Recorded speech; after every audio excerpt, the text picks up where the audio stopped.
The ball here is a reference to all the materialistic things that we have, all the things that we hold close to our life, the possessions that we love, ultimately also the people that whom we deem dear. But everything is going to get lost from our life one day or the other.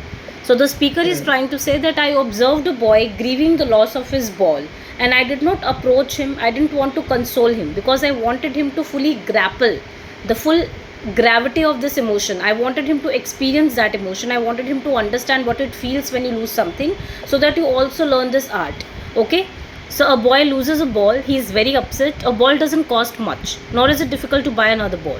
Why then is the boy so upset?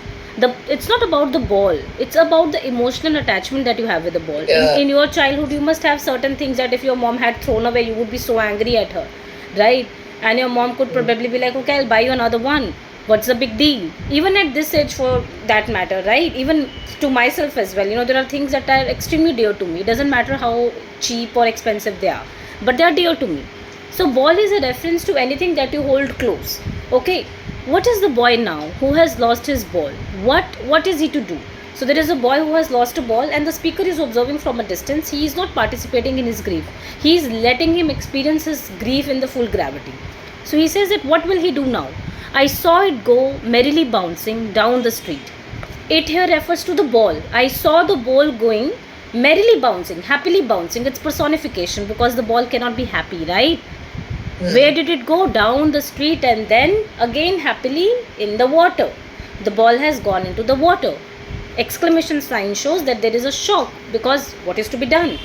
No use to say, oh, there are other balls. I mean, I cannot tell the boy there are other balls, because he wants to play with that very ball. That ball is emotionally relevant to him. An ultimate shaking grief fixes the boy. So it is like a hyperbole. Just losing a ball, and there is an ultimate shaking grief. He's so grievous, he's so sad that he's shaking with grief. And he's affixed in his position. Fixes the boy means he's totally trapped by this emotion of grief. And he stands rigid, trembling. He's trembling because he knows that he has lost something he can't claim back. He's staring down, and what is he staring down at? It is not the ball. He's staring at all his young days into the harbor where his ball went. Because this ball has been with him throughout. He has emotionally cultivated a relationship, a bond of sorts with that ball. That now that that ball has gone into the harbor, it's not just the ball, a 10 rupee ball or a 20 rupee ball. I don't think in today's era you're gonna get a 20 rupee ball, a 50 rupee ball, but it's more about, his younger days. It was a symbol of his young days, right? I would not intrude on him. And the speaker decides that I'm not going to interfere. I'm not going to go to the child and say, oh, it's okay, Intrude in means he's trying to process his grief, and I'm not going to interfere. I wouldn't say a dime, another ball is worthless. I cannot give him money, and that's not gonna make him happy. Another ball is not gonna make him happy. So it is worthless, it is futile. Now, why? Because this is the moment he senses first responsibility in a world of possessions. This world is filled with possessions. And in this world, as you grow, as you step forward, there are so many things that you will be losing. You will be losing a lot of things in life. You will be losing a lot of people in your life. This world is filled with possessions. People will take balls. Sometimes people will take away the things that are dear to you. Balls will be lost always, little boy. So this is a passive sentence. It means even if somebody doesn't take ball from you, ball is a symbol. It's a metaphor for everything that is dear to you. Sometimes they will be lost because of time, because of aging, because of getting rusted, broken, shattered, lost. You will always be losing out on things and people, right? Yeah. No one buys a ball back. Once you have lost certain possession thing, it is not going to come. No one can buy that emotional feeling associated with it. If my grandmother has given me a pen, and if I lose it, it doesn't matter how many pens do I have now. I'm always going to grieve that, right? Money is external. Money doesn't matter here. It's not about money. You can't give me money and tell me, oh, it's all right that you have lost a ball. It's not about money. It's about my emotion with the thing that I have just lost. He is learning. Well behind the desperate eyes. He is learning means he is desperate.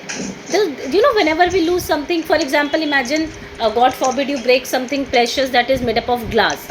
You will try your best to fix it some way with glue, with threads, whatever you would like to do, right? You would like to get it mended, won't you? Yeah. So he's still desperate, he's still trying to look out for the ball, but at the same time he's learning the epistemology of laws, the very root of laws. Epistemology is the very root basic of learning of laws, and he's learning how to stand up, knowing what every man must one day know, and most know many days how to stand up. It means he is learning that how many people before him also have lost their metaphorical balls, and they have kind of come to terms with this laws. And so the boy is learning that I am also going to stand up to my laws. I am also going to learn that this is a part and parcel of life, and the ball will keep changing.